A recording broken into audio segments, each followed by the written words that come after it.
আমি বর্তমানে মৃত্যুপথের যাত্রী। আমার দুখানা কিডনি ড্যামেজ। 3বার ওপর থেকে চিঠি এসে গেছে। 3বারই সিরিয়াসে পড়েছিলাম। সধর্মে ঈশ্বরকে ডেকে ঈশ্বরের কৃপায় সোজা হয়ে বসে কথা বলছি। এ সমাজে আর বেঁচে থাকার মতো মানসিকতা নেই যে বেঁচে থাকার চেষ্টা করব। কেউ যদি গুলি করে মেরে দেয় খুশি হব, তাকে আশীর্বাদ করব। যে সমাজে আইন কানুন বলে কিছু নেই, তদন্ত মানে শুধু পুছতাছ করো, ছেড়ে দাও, বান্ডিল নিয়ে ঘরে যাও। আইন আদালত তারা মুখ চিনে মুখ দেখে অঙ্কের হিসাব করে তারপরে বিচার করে। এই যদি হয় বিচার ব্যবস্থা, এই যদি হয় তদন্তের পরিস্থিতি, সমাজটা চোর, ডাকাত, চিটিংবাজ, ছিনতাইকারী, মিথ্যাবাদী, জালিয়াতে ভরে গেছে। যেখানে ছাঁকনি দিয়ে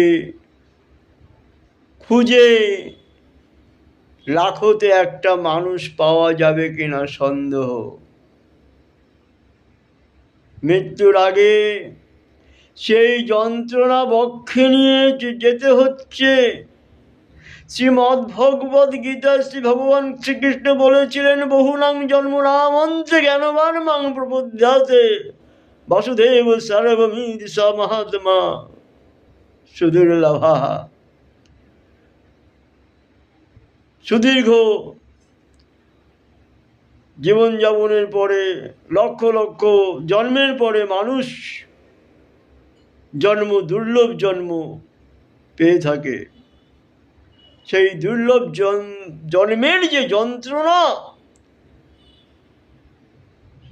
যে সমাজে বাস করছি, যেখানে সঠিক আইন, সঠিক বিচার আমার এই 74 বৎসর বয়সে লাইফে আমি দেখতে পাইনি।